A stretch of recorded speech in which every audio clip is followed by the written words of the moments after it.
ఎవడు ఊరికినైతే ప్రజలకు పెట్టే పరిస్థితి ఉండదు. ఊరికే ప్రజలకి చేస్తాననేటువంటి నమ్మొద్దు. ఎవ్వడు ఊరికే చేయడు. వాడు 20,00,000 ఖర్చు పెడితే నీ దగ్గర 50,00,000 లాగాలనే చూస్తాడు. తప్పితే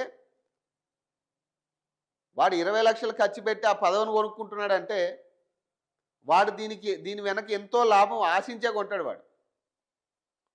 ఈరోజు మంచివాడు అయ్యుండొచ్చు. అందరూ ఇట్లా ఉంటారని కాదు. కానీ 100లో 89% ఇంతే ఉన్నారు. 100లో 89% ఇంతే ఉన్నారు. అందరూ కూడా పైసలు ఇప్పుడు ఖర్చు పెట్టాలి, రేపు సంపాదించుకోవాలి. ఇదే వాడి ఐడియాలజీ ఉంటుంది. ఆల్రెడీ పాపం సర్పంచులు నాశనం అయిపోయి ఉన్న పరిస్థితి. కనీసం ప్రభుత్వం వాళ్ళని పట్టించుకోలే.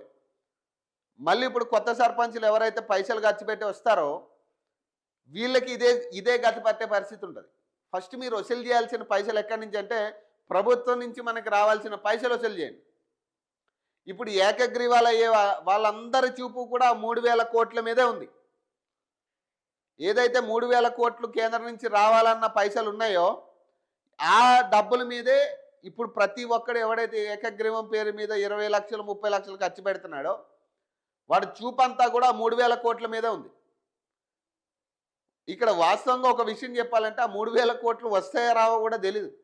లేదా వస్తాయా, ఒకవేళ వస్తే అది గ్రామాల వరకు వచ్చే పరిస్థితి ఉంటుందా లేదనేది తెలియదు. రేపు పైన ఉన్న బకార్సుల్లే చాలామంది ఉన్నారు దాని మీద.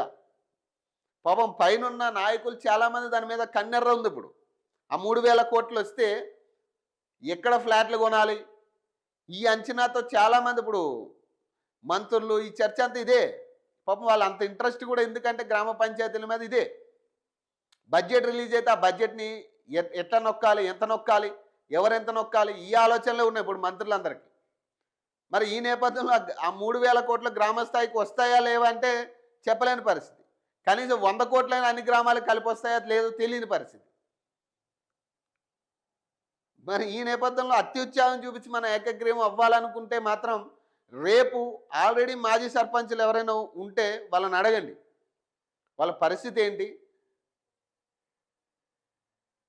వాళ్ళ వాళ్ళ వాళ్ళ అప్పులు ఎంత ఉన్నాయి, ఇప్పుడు వాళ్ళ పరిస్థితి ఏంది,